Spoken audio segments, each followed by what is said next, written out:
What a day to be in Hyphens Haven, the space for multi-hyphenate artists working on stage and off, in front of the camera and behind the scenes. We share our paths to becoming who we are. In this special Grammy episode, we are joined by an artist who is a producer, mixer, musician, and songwriter who has worked on multiple gold and platinum certified records and is a Grammy Award winner himself. Some of the artists he's worked with include Bone Crusher, Lil Jon, infamous StringDusters, Ying Yang Twins, Rehab, and Ludacris. His recording and mixing sessions are streaming live on Twitch under the name of Billy Hume and YouTube, Freaking Out with Billy Hume. And he's making a documentary about his studio, The Zone. It was one of the first basement studios to delve into digital recording and produced numerous hit records. So it is my pleasure to introduce the multi-hyphenate artist, Billy Hume. How are you, Billy? Fine. How you doing? All is well this glorious Grammy day. And as we want the audience to get to know who you are, let's start at your genesis. What is your given name, if different from your artist name, and where were you born? Well, my name is William Wedby. It's a long story why I have a different name. Comes from a dream. I was actually born in Germany. My dad was in the army, and I lived there for a short amount of time, but we moved around a lot. I ended up moving back to Germany as a teenager.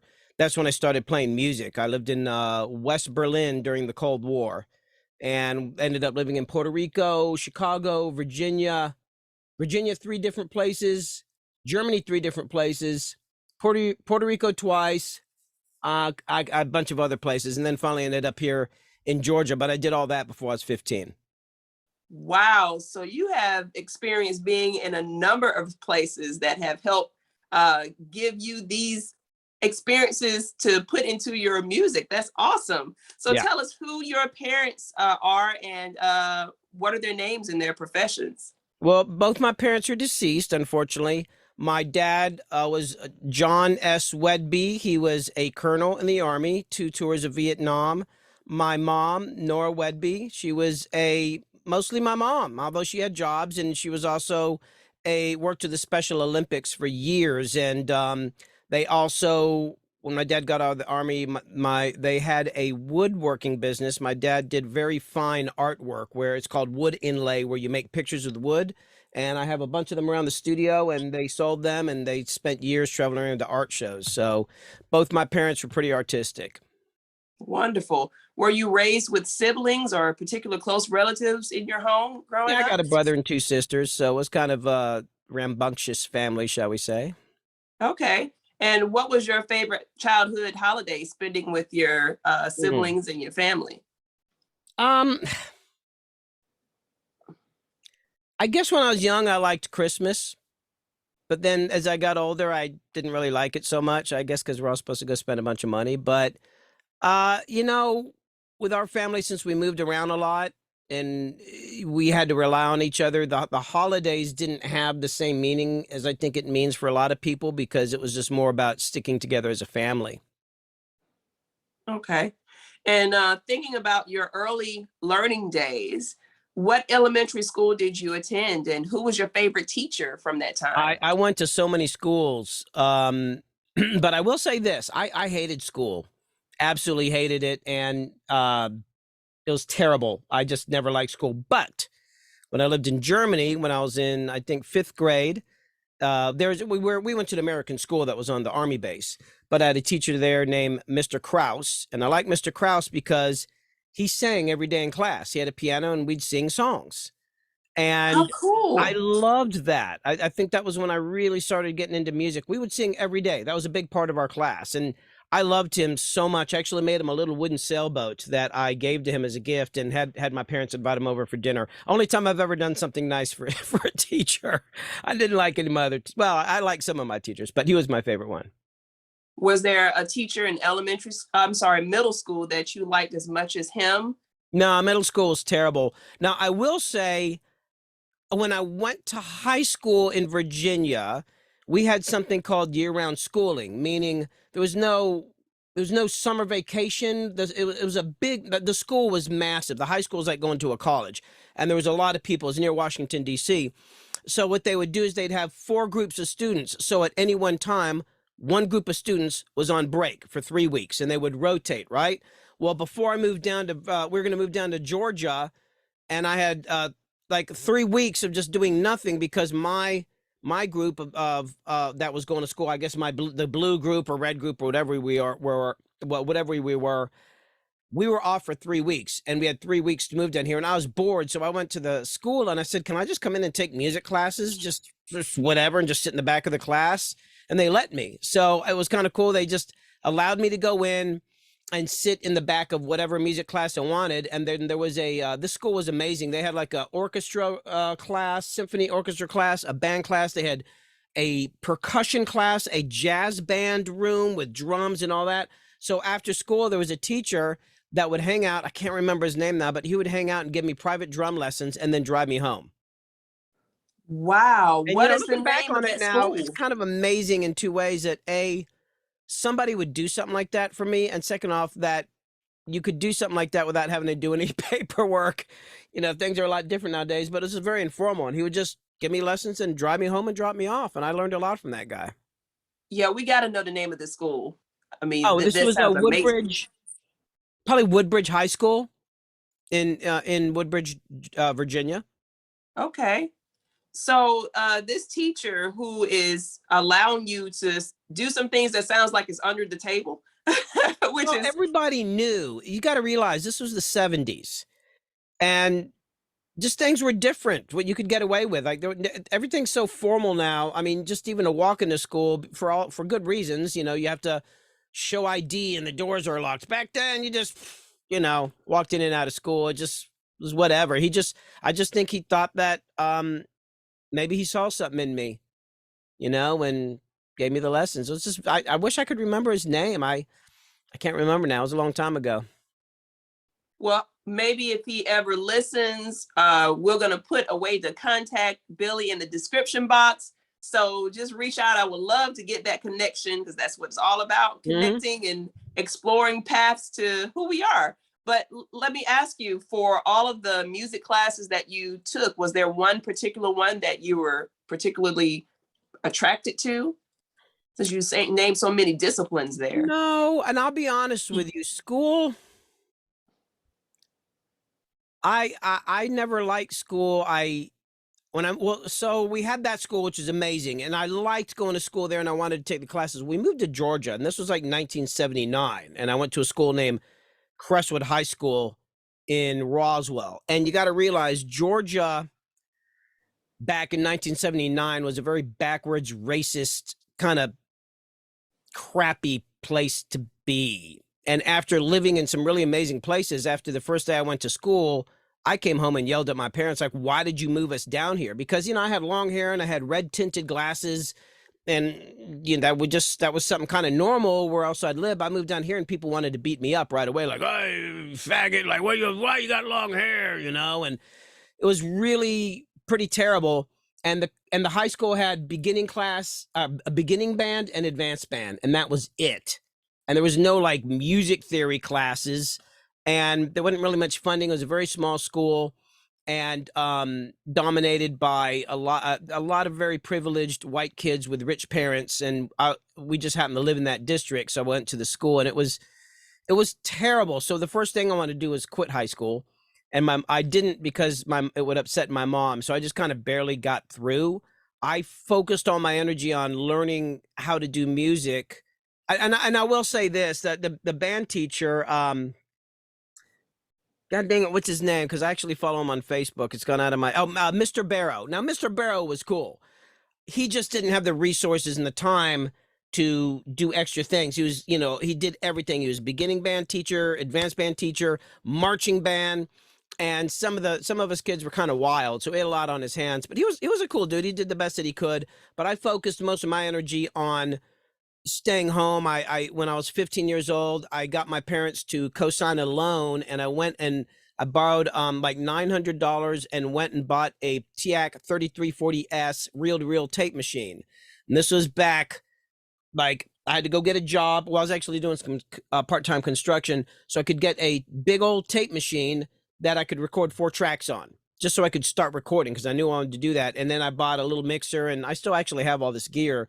And I started recording in my parents' basement, and I'd focus all my energy on that. I'd even stay home when the family would go on vacations. I would stay home alone and not go on vacation, so I could stay home and record and develop my music and recording. I did that all pretty much separate from school. I didn't get a whole lot out of school, I have to say. So as you were 15, 16, 17, you're about to be 18 and transition out of high school, was there something that was pulling you towards the next step?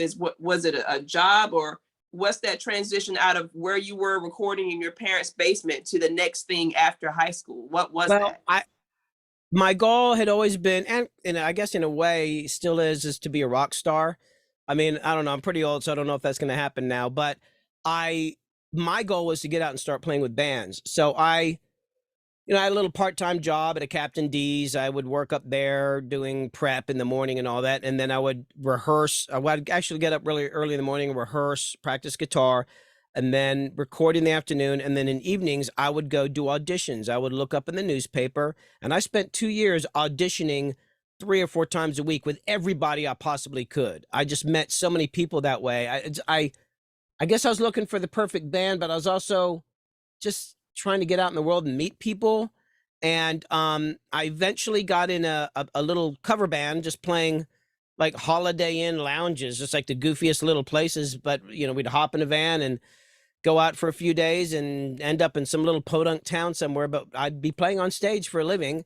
And I did that for, well, actually, I was in 2 different bands doing that. So I guess for about 2 years, I was just traveling around playing in cover bands, anywhere from some hotel in Destin, Florida, to a Holiday Inn lounge in Bluefield, West Virginia.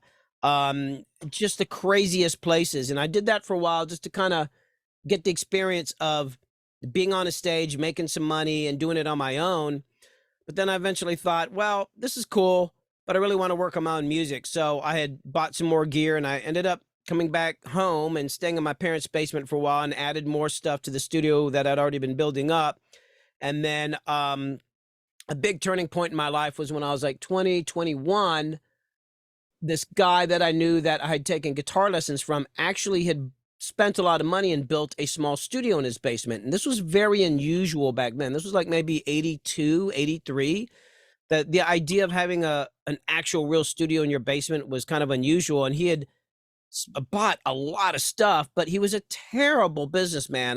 He actually would pay me like $5 an hour to come in and engineer, and he would produce, but he would always have this weird way of just pissing people off or saying the most terrible things.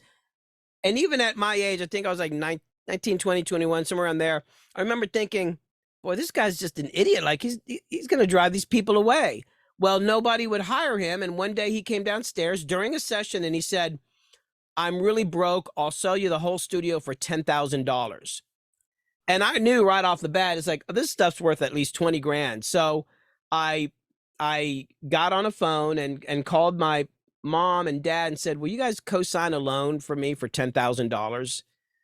And I told them the situation, and they did. And it ended up being like over $20,000 worth of gear when I added it up. I ended up buying like a big mixer, speakers, an 8-track. It wasn't a very good 8-track, but I got an 8-track, a bunch of microphones, furniture, soundproofing, mic stands, mic cables. And it's funny, I still use some of that stuff. I still have some of those microphones. They still work to this day from like 83, 84. And so I threw all that in my parents' basement and started recording. And then I found a house in Norcross and ended up getting that with my sister. And I actually still have that house. So this is like the mid 80s. I ended up getting this house in Norcross and putting a studio in the basement, and started to record local bands. And I kept adding on. And I got another loan and bought a bigger tape machine. And I ended up kind of like building this business. I mean, I was still painting houses and trying to, get my band heard. A lot of other stuff happened in between. But I guess I spent like 15 years working out of that house. And then the fateful thing that really happened that changed my life was I got a call from this guy. I guess he saw an ad I had in the newspaper where I was like, oh, studio time, 10, 15 bucks an hour, whatever. He called me up and he's this air conditioner repairman. And he was just asking me about microphones. And he was just a real pain in the butt, but he wanted to come over and see the studio. And I remember him walking in, and it was, I was in my home, but I had like 12-foot ceilings down there. And I remember him looking around and going, oh man, you could make $1 million down here. And I'm like, oh, really? Sure, dude. And he was this interesting guy who had this ability to like look into the future and see what was going to happen. And one of the things he told me was, you should work on rap music and hip hop. It's going to be huge someday. And I remember thinking like, whatever, dude, because at that time you had like, God dang it, Run DMC. That was kind of cool. But I didn't know anything about rap music. To me, it was just, this booming sound you'd hear in a car. I was playing mandolin. I was playing like folk country and playing mandolin and doing gigs, singing songs about spirits and angels and cosmic stuff. But he kept bugging me and bugging me and bugging me. And then he said, he started hooking me up with some people that were working on hip hop clients. And I was like, oh, this stuff's kind of actually cool. When I started working on it, I started recording it. And then he said, we should do a compilation CD. We'll start a business. There's all these unknown, unsigned rappers in Atlanta, and I could get them over here and we could do this album and put it out and we'll make millions of dollars or whatever. And I just remember thinking it just seemed like a wacky idea, and that I didn't know anything about rap music at all. But for some reason, I have this tendency to hang out with weird people, and also I'm more likely to do the unusual thing than the thing that everybody else does. So something in me made me say, sure. So he brought over Bone Crusher, who at the time was just this guy around town. He'd been writing on songs for people. And Lil Jon, I don't even know how he met these people. Lil Jon had a hit locally, but he was doing A&R at So So Def, and he brought over a group called Phenomenal Good Song, and just there was a couple other guys that came over. They had different names back then. They ended up having big hits later on, but it's a guy named L Rock, who's like a producer in town and great musicians, played on 1 million hit songs you've heard. And these are just guys that I don't know how this air conditioner repairman guy knew these people. I had no idea that they were kind of coming up in the scene, but I fell in love with them. And I remember the thing that they were just a lot of fun. And it was one of these situations where after 15 years of working with local bands, and I'd come up with an idea and everybody'd be like, oh, I don't know, let's have a discussion about it. Or, oh, that's kind of loud, or that's aggressive. When I started working with these guys, no matter what idea I came up with, there was never a discussion or never any question. They'd be just like, sure, try it. And the ability to just let my artistic ideas just flourish and go and see if I could make the speakers explode, or how big can I make the low end. They're very open to all my ideas. But the other thing that was a big deal for me was that they're very non-judgmental of me. My wife is, we're kind of hippie-ish in a way. So my wife would be hanging out at the studio making like dream catchers and shit like that. And some guy with gold teeth, this kind of hood dude, would sit down and go, yo, what's that? And she'd go, oh, it's a dream catcher. You make a dream catcher and you hang it up and it catches dreams and all that. And he'd be like, can you make me one? So she ended up making dream catchers for all these rappers. And I just thought that it was like first time in my life I'd met people that weren't so judgmental and very open to the ideas that I had. So I just dove in. Now that compilation didn't go anywhere. I didn't make any money. It was kind of a big flop, but everybody in Atlanta heard it. Everybody in the hip hop and rap scene heard it. And people liked my sound. And Lil Jon started coming over and booking me. So I spent well, the funny thing is I didn't know Lil Jon was kind of famous at the time already. It was starting to come up a little bit. So I just remember I'd played mandolin on a song for this group that Bone Crusher was in called the Lyrical Giants. And I just thought, and then Lil Jon, they were talking about putting a record out. So I figured like they'd make some cassettes and sell them at a gig or something like that. But I remember shortly after we finished that song, I was driving down the road and I heard a car go by, and it was that song. I could hear my mandolin. And I thought, wow, that's interesting. Lil Jon must have a friend out here that he gave the cassette to. You know, that's, wow, what a coincidence. And then shortly after that, I was in the grocery store with my wife.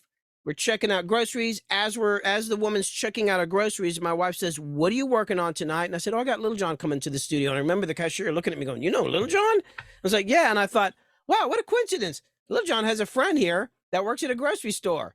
But what it was is that he was actually on the radio. He was doing DJ work. The song was actually a kind of a local hit. So this stuff was happening. That stuff was getting on the radio, and I didn't even know it. So next time he came in, I was like, "Hey, are you famous?" And he's like, "Well, kind of, you know, I'm getting up there." And I was like, "Oh, wow, that's cool. I had no idea. These were just my friends." So a lot of things happened, but things built and built and built. And I ended up just calling up Bone Crusher and saying, "Hey, let's just work on some songs." So we just work on songs and just for fun.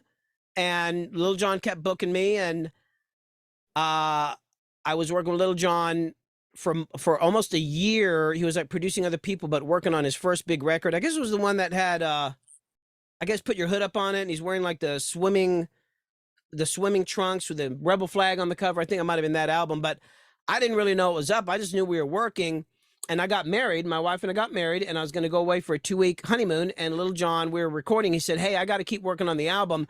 Can I get my tapes so I can keep working on the album?"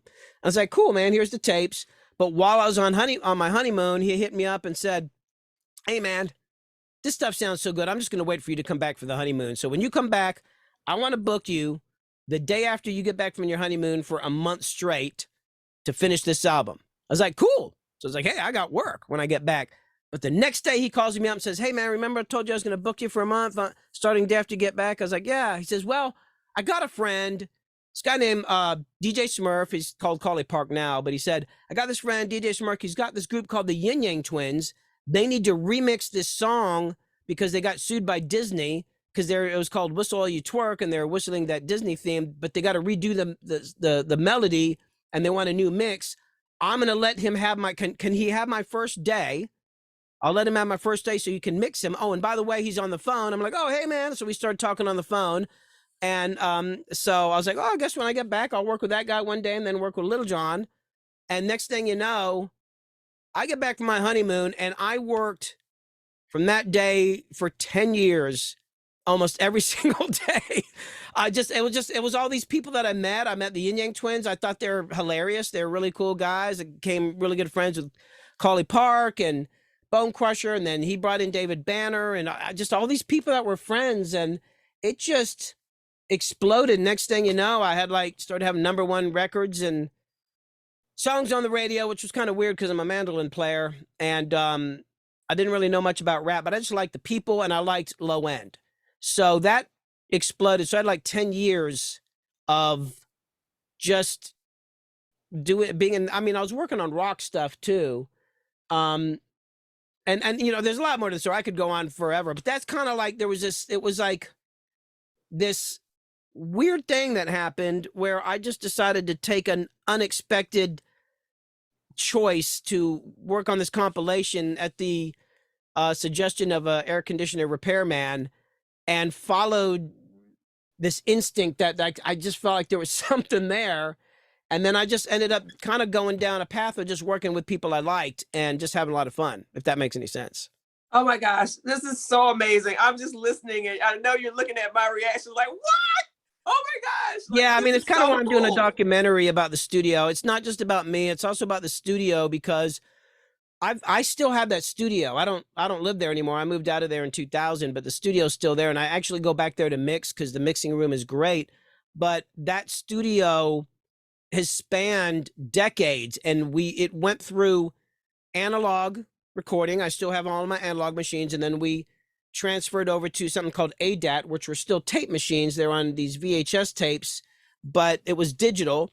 And then we moved into recording on a computer, and then there were several evolutions of that. So there's the story of my career in the studio about the evolution of the recording technology and medium, but also how the business worked. Like back then, the whole goal was to get a record deal. And now I don't have any clients trying to get a record deal. Now everything's like everybody's kind of got very interesting, unique business plans. So now when I work with people, it's all about like, well, you're doing videos for YouTube, or I'm really want to get on a Spotify playlist, or I'm actually doing music for licensing in movies, or a lot of my clients are just touring. They're touring artists, so they want records to sell at their gigs and stuff like that. So my career in that studio spanned all these evolutions in music technology, culture, business, a lot of different things. It's still changing. Wow, that is so cool to listen to. I am thoroughly enjoying your path to becoming who you are. Can you describe, when you say, yes, you're going to work with an artist, what is your working process? What do you do to prepare to work, or during your work? Would you mind just talking about that for people who may be interested? Kind of depends. I do a lot of different genres. Like if I'm working on something that's more hip hop, there's very little preparation. We just kind of get together and vibe and make stuff up on the spot. I think that's kind of how that culture works. It's very spontaneous. Whereas if I'm working with a rock band or a country group, I go to their band rehearsals. Well, first off, I'll have them send me demos, even if it's just guy playing a guitar and singing a vocal onto his cell phone and send me that.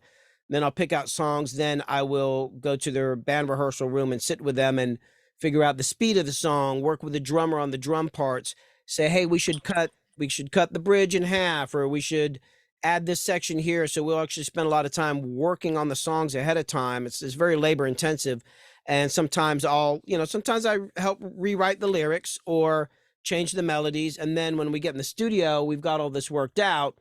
And then some artists are, if I'm working with an individual artist where I'm doing all the music, because I do a lot of that kind of stuff, I don't know. It just kind of depends on the person, but normally we just get in here and start talking and listening to music, and I'll just start playing guitar or keyboards. And when they like something, I always like to have people around me when I'm working with them. I don't like working by myself. I like to have somebody in the room with me, because even if they don't say something, you can visually see a reaction or a vibe and know like, okay, this is heading in the right direction. So I'm really feeding off of that.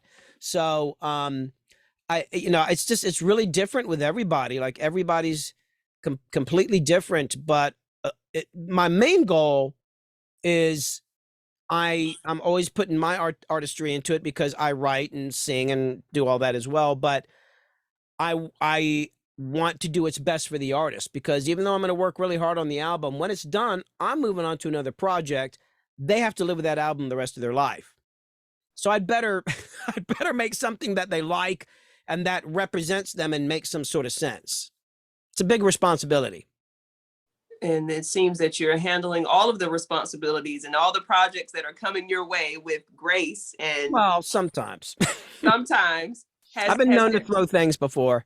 So yeah, I'm a lot. There's a reason why my channel is called Freaking Out with Billy Hume, and the guy who suggested that has known me since '91, and he's seen me get worked up. I will say that there's been more than once I've kicked people out of the studio, because if people are wasting my time or they're disrespectful, there's a certain line they cross, I'll just end the session, and I think I did that like 6 months ago. I think I kicked somebody out. Sorry, there's only so much I'm going to take. I'll handle it with grace, but at a certain point, if somebody's being disrespectful to me or to a side musician in the studio, or being a jerk, you're out. There's no point. I love music. This is what I do for a living. But if I'm not having a good time, I don't work on it.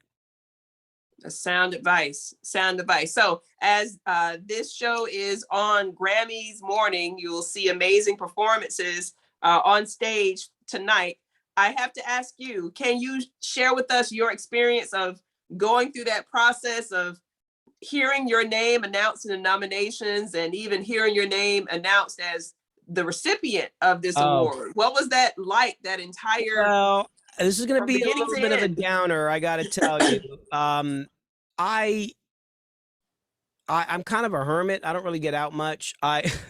So when we got nominated, it was for the infamous StringDusters. They're a bluegrass group, and they're one of the Well, I mean, they call themselves bluegrass, but they're more like what you'd call jam grass, where they jam, and they're some of the best musicians on the literally on the planet. Like some of these guys are like considered the best at what they do, or in the top five of what they at the instruments they play on.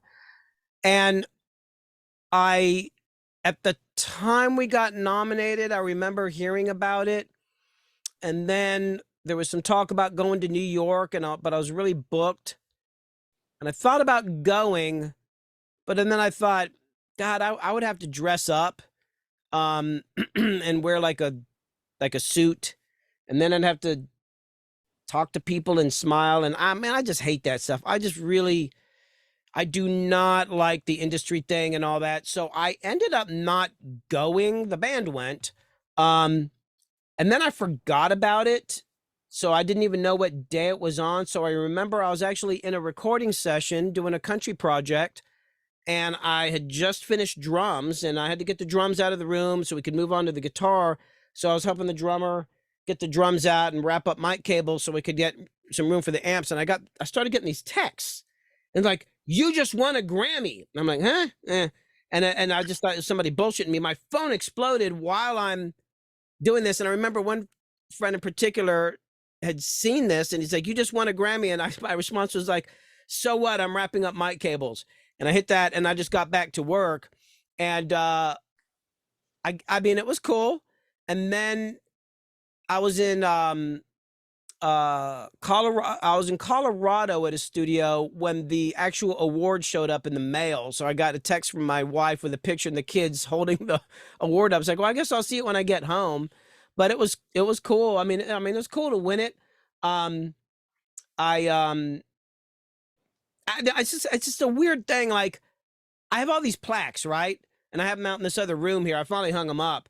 But I went for years with these golden platinum plaques kind of leaning against the wall in a corner. I just get them and I'm like, oh, whatever, it's, and then finally somebody's like, oh, you should hang those up. Like, that people would like to see that. I'm like, really? And then I did. And then I'd notice people come in and go, oh my God, you got plaques. I'm like, oh, that matters. So it's like my Grammy is sitting over here in the corner. And I don't know, I actually I feel weird about having it out like it's showing off or something like that. But the funny thing is people come in and see that and then they want to go hold it. I'm like, yeah, sure, go ahead and hold it. I don't care. Just don't drop it. But yeah, I mean, it's cool. It's an honor. But I'm kind of more about what I'm working on. It's like it never occurred to me when I was younger that I should try to get a Grammy or hope to get, it never even occurred to me to get a plaque. I just thought I was always just more interested in being on a stage and having people cheer for me or making great records that people could hear.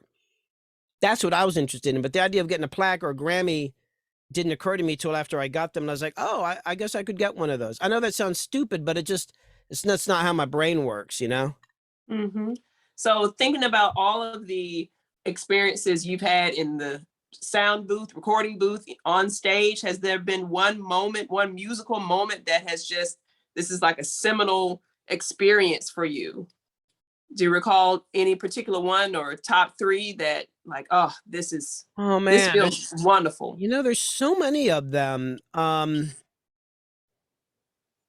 don't know, man. There's been so many great experiences.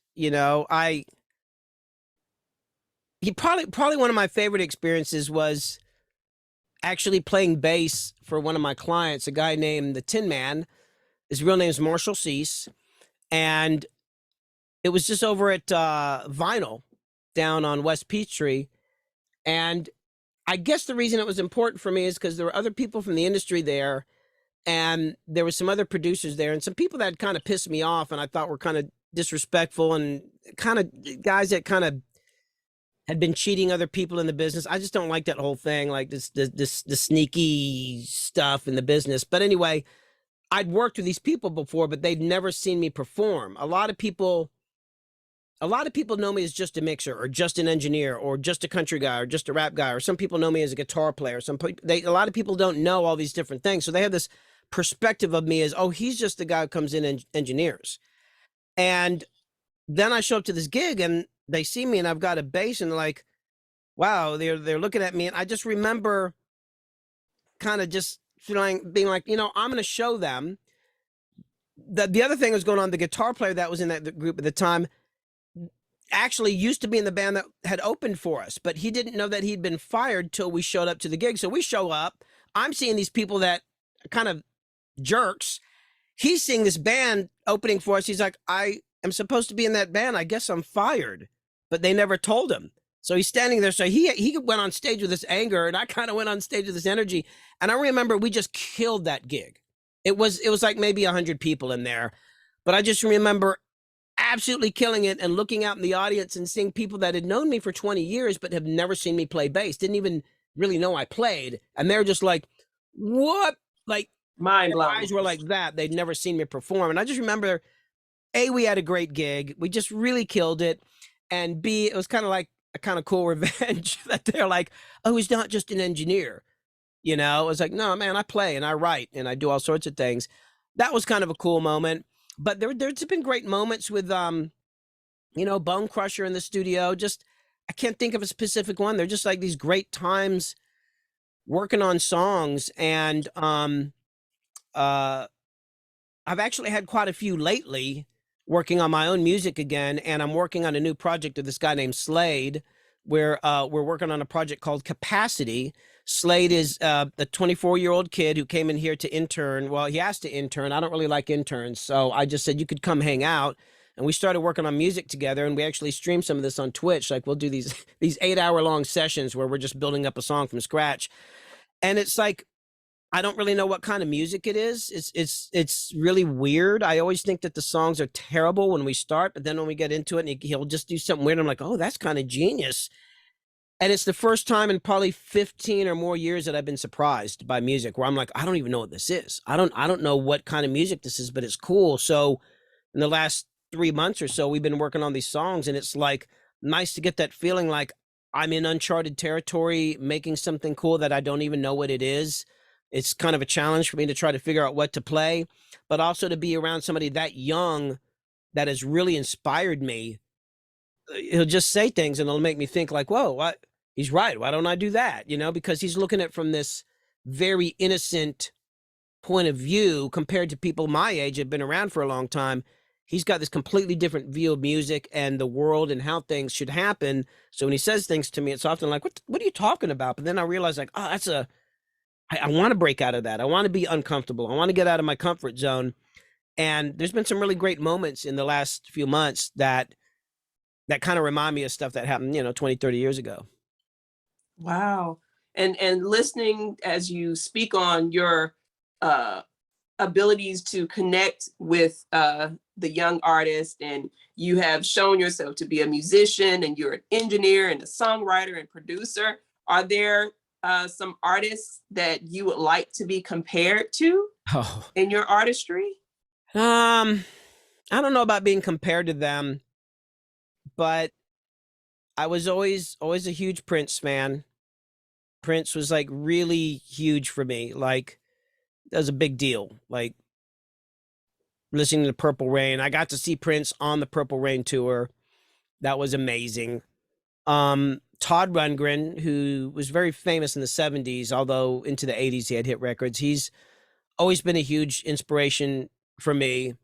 And then the guitar player Jeff Beck, who just died last week. I think it was last week. He was in the Yardbirds. He actually influenced Jimi Hendrix. And he didn't sing. He just played guitar, but he was great. And I just remember listening to those records and always wanting to be able to play guitar like that. I would never say I could be compared to any of those guys, but those people really influenced me and shaped, what I am.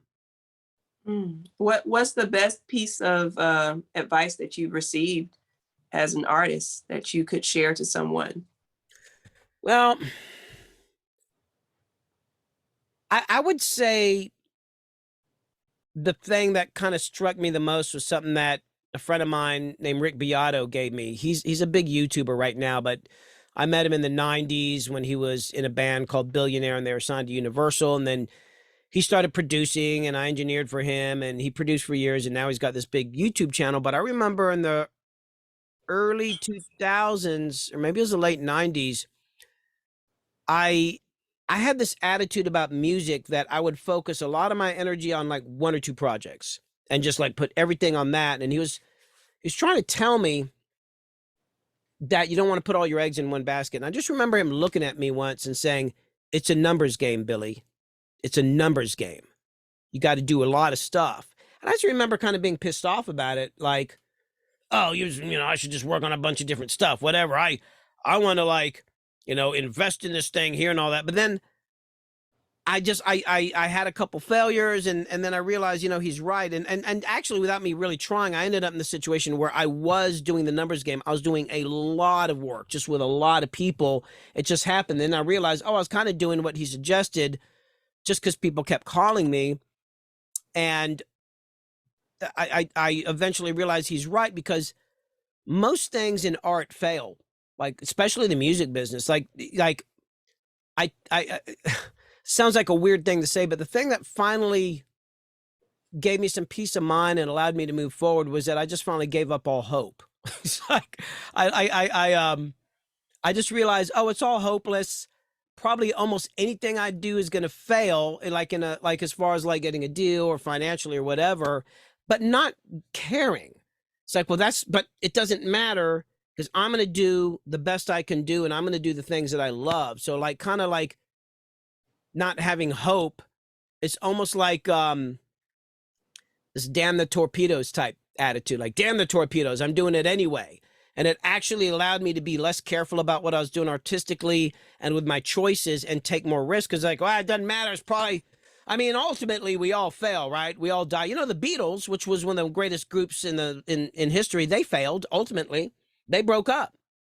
It's like, oh, well, I mean, I'm going to fail eventually. I'm going to die. You know what I'm saying? Like, we don't live forever. So it's like, I might as well move forward and work on the things I love. But it's also important to do a lot of them. You got to do basic. I guess the point is, you got to do a lot of work. And then you'll finally have this one success, and people be like, oh, wow, an overnight success. Is like, I've done thousands and thousands and thousands of projects. And people look at my discography and they go, oh, look at all these people. Like, if I show you my discography, it's pretty impressive, but it's probably less than 5% of the work I've done. Most of what I've done, nobody's ever heard of. And it's kind of sad sometimes. Some of these albums and the artists are great, and I've worked on my own song. I've got tons of my own songs. I've got hundreds of songs that I worked really hard on, and they're sitting on a hard drive, or, a couple of them got released by independent labels, and I don't even know where the records are now. But that's what you got to do. You got to keep going forward, It actually makes me think of something I saw years ago when he said it's a numbers game. It actually brought me back to something I saw about Picasso. Picasso painted all the time. And there's a picture of him in a warehouse, and I guess it's his wife, and she's got like a clipboard, and they're numbering pictures. And there's just stacks of pictures, like leaning up against this wall, leaning up against this. He was just painting. Here's a picture, here's a picture, here's a picture, here's a picture, here's a picture, here's a picture, all in this warehouse. And it just really hit me like, man, that guy just worked. He just worked every day. Another picture, another picture, another painting, another painting. So to me, that's what it's about. I'm going to do the best I can, but I'm going to do a lot of it. Artists who are listening, I hope you take that to heart. Just keep working. As he said, it's a numbers game. Just keep working. And I thank you for sharing that piece of advice to us, to me. I received that. That encourages me to just keep working every day. So now we've come to this segment that I like to call almost a lightning round, but we want to get to know you as an individual a little bit more. So I'm going to ask you some questions, okay, and you can give a fairly quick response, and we'll see how it goes. Okay. First question: dogs or cats? Oh, God. I always hated dogs. And then this dog moved into my house years ago and wouldn't leave, and I fell in love with dogs. So, man, it's a tough one. I literally could not say. I'm one of those people. I love both. Okay. What book would you give as a gift? Now, that's an interesting one. It would either be Cryptonomicon by Neil Stephenson or Outliers by Malcolm Gladwell. Now, Cryptonomicon was written in the 90s. Neil Stephenson is kind of science fiction-y, but he coined the term avatar that we all use nowadays. He predicted a lot of stuff about the internet. Cryptonomicon is a story that is partially set in World War II, but partially in the 90s, and it involves the Enigma code machine and how you break codes, hidden gold in the Philippines, starting a business plan, lawsuits, technology, and how you can get through life by comparing different characters in life, or different types of people in life, to characters in Lord of the Rings. It's a crazy book about a lot of things, but it's funny, you can almost use certain parts of the book as like a blueprint, either to how to start a business or not start a business, or how to think about how you deal with information and technology.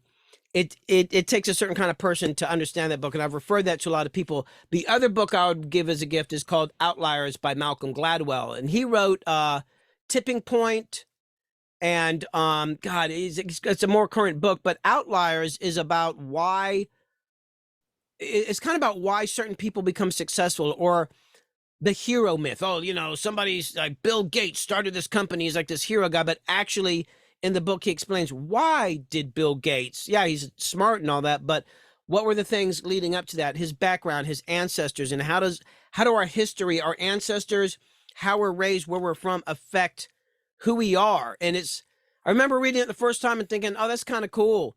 But the second time I read it, I realized this is one of the most important books I've ever read, because it made me realize that there's a certain part of who we are and what we are in life that we're kind of chained to our history and our ancestors. Whether you're Scottish or German or Asian or whatever, actually affects how we are. But if you know that, you can actually kind of manipulate it and use it to your own good. You'd have to read the book, but it's a great book. Outstanding. Outstanding. Artists, take notes. Go get those books. What movie can you not resist watching if it came on right now? Oh my God. It would either be Lord of the Rings or Blade Runner, or I don't know, something with a lot of explosions in it, but definitely almost any James Bond movie. Well, nothing with Pierce Bronson. I don't like those ones. But any of the ones, the newer ones with what's his name? The tough guy. God, what's his name? Casino Royale. He was in that. Yes. Any of those come on? Craig something. Yeah, I can't. I'm terrible with names, but yeah, those movies. I can't get enough of those. Okay. What's your favorite recipe to cook? I don't cook. You don't cook. What's your favorite I can make recipe cereal to eat then? Oh, well, I'm not eating anything, but I love Mexican food. Okay. What is your favorite word?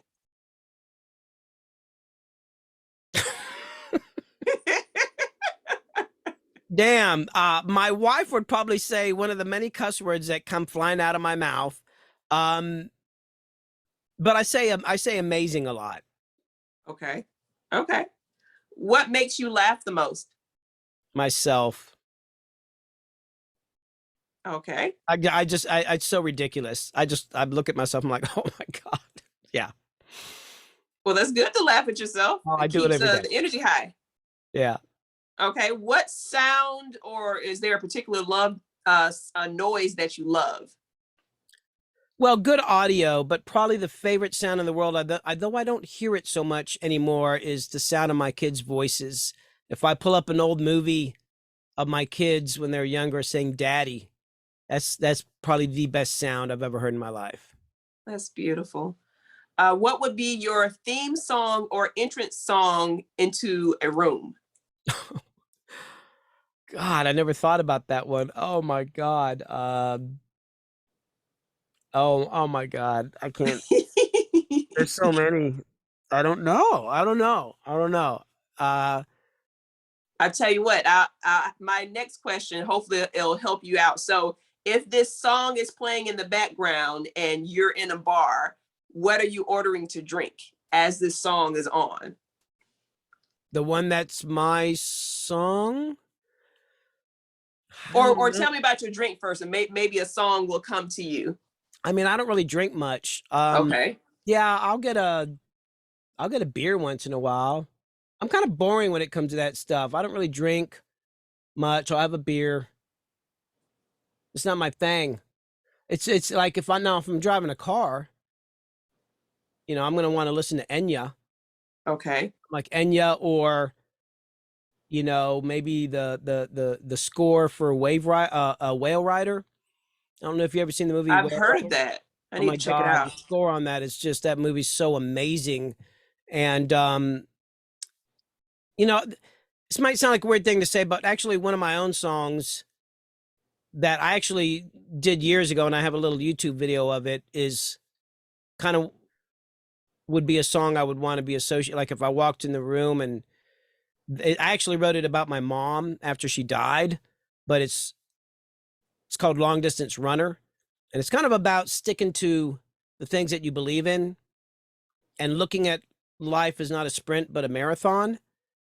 And that realizing that you're in it for the long haul, like a long distance runner. And that's what my mom was. And that's kind of what I am. I've had a lot of ups and downs, but I realize, this stuff is not an event. It's a process. Like music, art, life, it's a process. And you got to take the long view on things. And that's what that song's about. And that's a very important song to me. Even though I worked on it and mixed it and all that, and there's this technical part that I know about it, when I hear it, I actually get choked up because I think about my mom, but I think about what it means to me. So, but that would be something I'd listen to when I was driving a car. Okay. If you could choose one superpower, what would it be? To know what other people are thinking. Ooh, get in their mind. Okay. So if you are a superhero with that, getting into people's mindset, who would be your arch nemesis?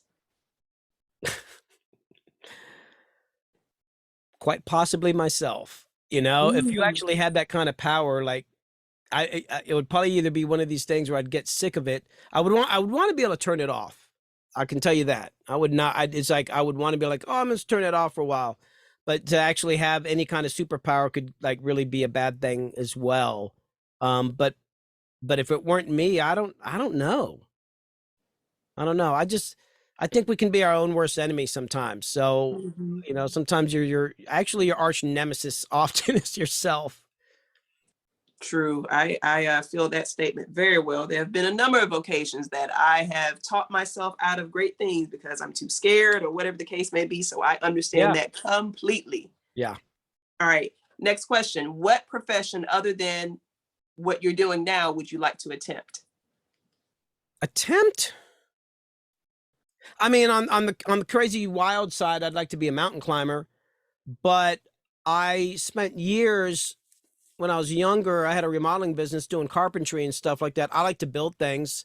If I wasn't doing music, I'd probably go back into doing woodwork. I mean, everything that's in here, I built. I've always built my own Wow. studios. Yeah, I build things. I can build almost. I could build a house. Actually, I could do almost everything that you need to build a house. But if I didn't do music, I would probably be doing stuff with wood. Okay. And what profession would you absolutely not try to attempt, knowing yourself? Like, I'm going to leave that to you. I could never do that. Being a manager, managing other people. Mm-hmm. Yeah, With all the no different way. energies. Yeah, I don't. There's people I know who do it and love it and they're good at it. More power to them, but that's not my thing. I tried it a couple times. It was terrible. Okay. And so, as we're coming into our final thoughts section, what projects are you so excited about in the future? Um, well, my documentary, which is getting off to a slow start, but I'm really excited about that because there's so many people I'm going to be interviewing. It's going to bring me back in touch with some people that I haven't really talked to much in a long time. I think I got 10 interviews down now, and it's been really interesting because some of these people I've not talked to in 20 years or more. I mean, we've kind of stayed in touch, so they're bringing up stuff that I forgot about, but it's kind of changing it makes me remember things I forgot, but also I love the film business, so I am going to use that as a way to kind of break into that. The other thing I'm really excited about is started my YouTube channel, and kind of not been on it the last couple months because I'm working on a big project, but I started doing like little mini documentaries about just things like, you know, a Shuggy Otis story or the history of certain instruments and stuff like that. And I ended up really liking that and kind of become addicted to it. A lot of it has to do with stuff that involve combining my music with film, you know, and to me, it's actually the hardest thing I've ever done in my life. But that's what I'm most excited about is telling stories, putting music with it, and putting that stuff out. And as you mentioned film, I think it's apropos to say that the reason why I'm connected to Billy is because as a producer, I was introduced to him through another friend, and I brought to him this possibility of us collaborating as my film is in post-production, and I am trying to figure out how I can make sure that he does the score. So I just wanted to make sure that I made mention of that, and thank you for even speaking about film because he is as talented as you imagine, and I'm so excited that he was able to share his story with us this afternoon. And last thought, well, two more questions. Okay. Who would you like to give some shout outs to who have been supportive of you on your journey, or just anyone in particular? Well, or several? Mostly my wife. She actually helps me run the business. She does everything, and she handles the taxes and the invoicing and the billing and everything. And you know, I come down, I work on music, and then if she needs something fixed, like, oh, well, she raises bees, so hey, I need some more beehives, so I can build her some beehives. Or the water line, we have a second house on the property here, the well went out, so I had to dig a water line down, so I dug a trench and put in a water line. I know how to do that kind of stuff. I'll do that, but mostly I just work on music. And she's also very supportive in that she I think a lot of wives might discourage some of the crazy choices I make, but she's always like really behind me, especially if I want to take a left turn and try something different. But she's my biggest supporter and probably why I actually have a career. And then I would like to say that, you know, probably one of my biggest supporters in the whole world has been Bone Crusher. Like, he's been like one of my best friends and always really believed in me. And there'd be times, because, you know, there's always ups and downs. So if I called him up and I was having a down time, Bone would always be like, what are you talking about? You're Billy Hume. You're the, you know, and he'd make this speech and be like, oh yeah, oh, wow, thanks, man. But he like, when he had his big hit, he didn't do what a lot of people did. A lot of people, they'd have their hits and then they just disappear and you'd never see him again. Bone brought all that work back to my studio and included me in everything. And when he was doing, you know, he was on TV and magazine interviews, he always mentioned my name and a few other people's names. And he always gave us shout outs, whereas some people would go out of the way not to mention the people that work with them because they want to make it look like they did it all themselves. Bone was always very inclusive with everybody. And to this day has remained one of my best friends. And I don't know, I can't even say enough good things about him. And but there's so many other people. Those are the ones that kind of really jump to mind, mainly because they always make, my wife and Bone, I guess they make a point of like standing right in front of me and telling me something, you know, but it's usually good. It's a good thing to hear. So Bone Crusher and your wife, and what's your wife's name? Crystal. Crystal, I speak your name, and we are thankful for you sharing your talents and allowing your hubby to do what he does, because we need him and artists like him in the world. And last question, I know we spoke about your YouTube channel, Billy Hume, your channel on Twitch, Freaking Out with Billy Hume. Are there No, Instagram? Twitch is just Billy Hume, and on I'm sorry, YouTube, I'm got it mixed Freaking Out up. with Billy Hume. And both links are posted in the description box. But are there other ways people can follow you? Oh, on Instagram, if you look me up, I'm just Billy Hume on Instagram. Okay. And I'll post that too as soon as I get that. So we've come to the end of the spotlight for today's artist. If this podcast has helped you, please share. Be sure to follow Dream of Drea across all social media platforms. My name is Drea of Dream of Drea, a production company specializing in driving ideas from pages to stages and from your dreams to screens. Wherever you are, whatever you're doing, Always know that right now is the perfect time to act on your dreams. Thank you so much for joining us. Thank you for Billy Hume for sharing his story. And we will catch you all next time. Y'all have a good day. All right, bye. Bye.